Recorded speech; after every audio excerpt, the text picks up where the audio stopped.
Hello and welcome everyone. This is Brandon Wendell, CMT, getting ready to do some analysis here on the US dollar index as well as some of the treasuries. So starting off on the weekly chart, big picture here for the US dollar. You can see we've come off some of these lows and are traveling a bit to the upside, but we do have overhead supply. We do have to keep in mind.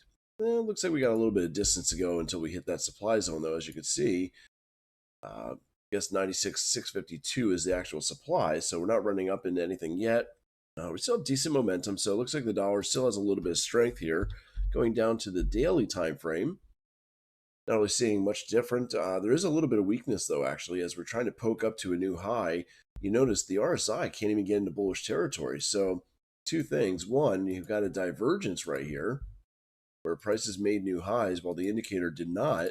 That coupled with this peak that could not get the RSI to go above 60, that could be a confirmation of an intermediate trend reversal on the daily time frame.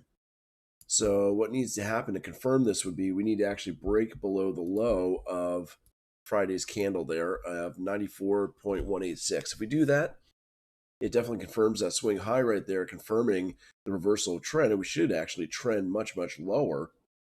The nearest area of demand, let's see, we got rally, base, rally right here. So that would be our first target, 92.708. And with the dollar going down, that could drive commodities much, much higher, as well as the treasuries that we'll look at.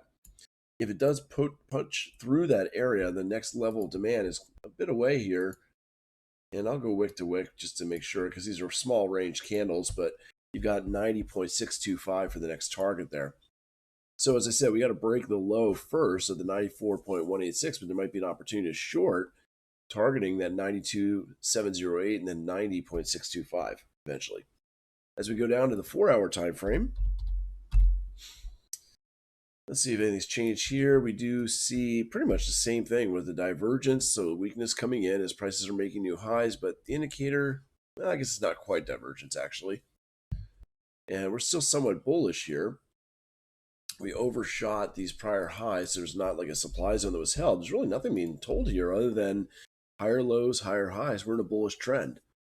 But with that weakness starting to come in on the daily chart, it could cause some pullback on this intraday 4-hour time frame. So keep an eye out for the trend. Right now, it's still up. We can draw a trend line here. It looks like, yep, we do have multiple touches. But should we be able to break that trend, let me go ahead and do extension on the right.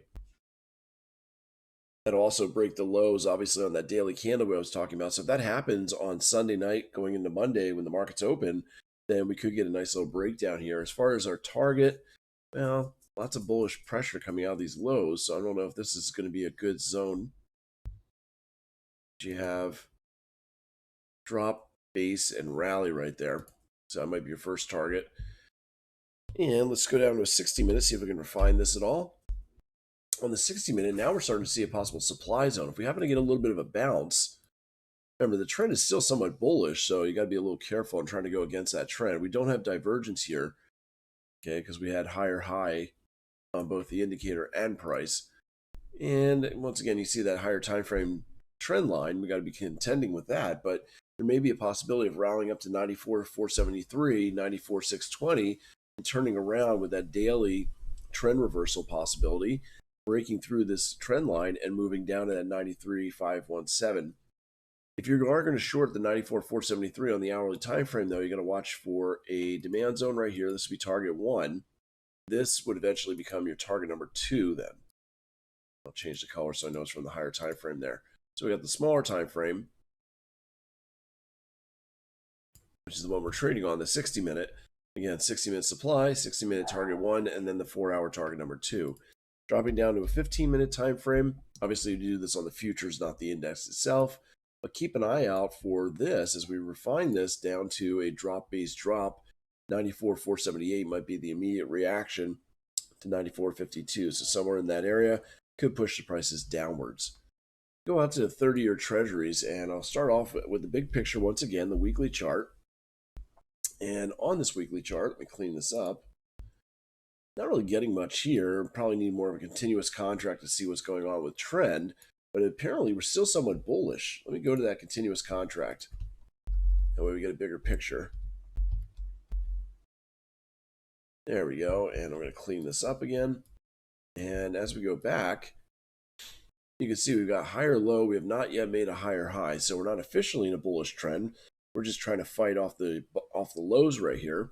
And we really need to get above 60. You saw in the last rally, we barely did get above 60.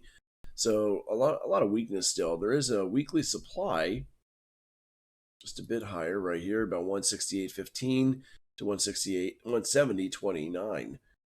But unless, if we can break this high with our RSI going above 60, then we're definitely bullish. But that's probably not going to happen this week anyway, so we don't have to worry about. Let's go back to the exact contract that we're looking to trade, which is December 2021, and drop down to a daily time frame. So now on the daily time frame, looks like we came off these lows. We had a positive divergence where prices pretty much made the same lows, but the indicator was moving much, much higher, and we reacted by moving bullish. You can see now, technically, we have higher lows, higher highs. We're in an uptrend on the daily chart. So if that continues, we are going to run smack into a little bit of selling pressure here. I'll refine it like that, rally base, and then drop. That is a small supply zone, but the momentum is very high. So if we come in with the RSI above 60, we should be able to break that zone. Obviously, I don't have anything else behind that, at least on this time frame. But it does look overall a bit bullish here in the market. Go down to a 4-hour time frame. And on the 4 hours, should we get a pullback, this would be a good long entry perhaps. Remember, the dollar gets weak. We'll have to see what happens here. But we do have a demand rally-based rally, 161.11, 160.22, that could push us back up into that 163.23. I can actually go back perhaps and see if I can refine that. Yep. Oh, not too much, but that's about the same actually. You got rally, base, base, base, and then the drop. So 163.22 is the first target. I can look back to see if there's anything else. Don't really have anything. So on this 4-hour time frame, we got our move up. Like I said, we can possibly buy the pullback 161.11, 160.22 with the target 163.22. As far as the second target, let me go back to the daily time frame and use Fibonacci extensions or projections to kind of give us an idea of where we might be headed. Starting from the low to where we corrected. And you can see the projections are very similar here, the 127, but then the next area would be 165.27 for the target. So let's drop down. I showed you the 4-hour. We'll go down to the 60-minute and see if we can refine this. If you're looking for that long, instead of the 4-hour with the larger zone, we can actually refine. Got a rally base rally right here, giving us a little less risk. So you got 161.11, 161.01, of course, pretty much same targets, although you could possibly use this 100% duplication, or maybe even refine going back to the 4-hour. Impulse, correction, impulse. You can see we're stalling out right at one of those fib levels. I go back to that 60-minute. If we pull back and buy 161.11, our target would actually be this 163.22 because the fib's inside of that level. Looks pretty good there. So I'm not going to go into any smaller time frames because I like to look at these charts from 60 minutes and above. Just makes more sense because they don't move very fast. So I'll go over to the 10-year Treasury and see what's going on there as well. I'm going to start off with a clean chart. There we go. And go out again to the weekly. And we can also look at the continuous. So it's ZN continuous contract, and again clean that up. So in this picture, it is still very, very bearish. You can see lower highs, lower lows, can't get above 60 on the rallies, so we have a very bearish scene going on here on the weekly. Doesn't look like it's going to turn around anytime soon. Our nearest demand is right here, rally base rally. We already busted through this one, and we got room to go. It looks like we're pushing back up towards supply though. Interesting enough, we may actually see just a little more move before we start dying off, but that supply is about 132 and 0.25. So let's go to the contract specific. It's pretty much there as well. You can see, although the leg out candle goes slightly above the basing candle there, we obviously don't see the target, but If we go down to the daily chart, see if we can refine this a little. Yeah, we can. We actually have a couple zones. One we might be hitting already. We just use the body here. We have kind of drop, base, drop that we try to punch through a little bit. The actual zone that I was looking at, though, is just above. We have right there, rally, base, and the drop. Not the strongest of zones, but that's what we have. We also have a stronger zone above. Rally, two basing candles, and a nice drop right there. That's stronger because of the move out. You can see this one has some bottom tails. That's much more powerful. Well, we may not be able to get up there because we did have the higher time frame zones before. So looks like we just entered into the zone. The RSI is still below 60, but it is pointing upward. So I want to see some confirmation, but it looks as though this may be getting ready to drop. And on the daily chart, well, I didn't have anything here. It's interesting because it's almost an inverted head and shoulders, isn't it? Maybe we are reversing trend. What I'm seeing is right here. Oops, I missed that. There we go. You can see an inverted head and shoulders, left shoulder, head. There's your right shoulder. And if that's the case, the measured move is usually the height of the head extended upwards from the break. So let me fix this. There we go. Take that off. So there's the height of the head from the neckline to the bottom of the head. And you extend upwards from the break. That's going to take us to approximately 132.11.5. So we'll see if that's actually what's happening. Also, what occurred was during that inverted head and shoulders, it was kind of confirmed by this. You had a positive divergence right here, followed by a low that could not get the RSI below 40. Sorry, it's the wrong one. It's this one. There it is. So there's a positive divergence where prices were making pretty much the same or slightly higher lows on the indicator. Prices making lower lows. And like I said, the confirmation usually comes when you make a low after that and you can't get below 40 on the RSI. So there we are.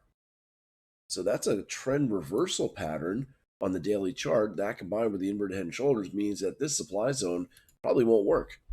And we should be able to push higher, at least to the first target, 132.11.5 to 132.31.5. So that kind of jives with what was going on with the 30-year as well, showing a little bit of bullish pressure. We go down to the 4-hour time frame to kind of fine-tune this and see if there might be another entry. Obviously, we missed that first move, the retracement back to the neckline. That's not the end of the world because on the 4-hour time frame, there is a zone that formed. Right there, rally, base, rally. So we have 131.11.5, 131.015. With the target almost 3 to 1. It's probably, well, let's see what it is. Take off this. And oh, sorry, it's right here. Oh, no, let's do this. It's better. Long position. Keep forgetting I got these tools available to me. And there's target number 1, basically. Sorry, it's supposed to be 132.11.0. There it is. So you can see we got about 2.5 to 1 reward to risk ratio for the first one. If you place your stop below, depending on how far below you put your stop. Target 2, however, if we go to 132.31.5, that gives you a 4.29 to 1. Although we do have to get out early, so maybe right about there. I think it still gives you over 3 to 1. So there may be this opportunity for that bounce coming out if we do pull back. Now we can go down to a 60-minute time frame to see if we can refine that even further. And it doesn't really look like it. It just looks like a mess, that long sideways basing. So really, there's more of a swing trade on the 4-hour time frame. I just have nothing on the smaller time frames here, so I'll stick with that. And that's what I'm seeing on both the US dollar and the Treasuries. So until next time, trade safe, trade well. Everyone, take care.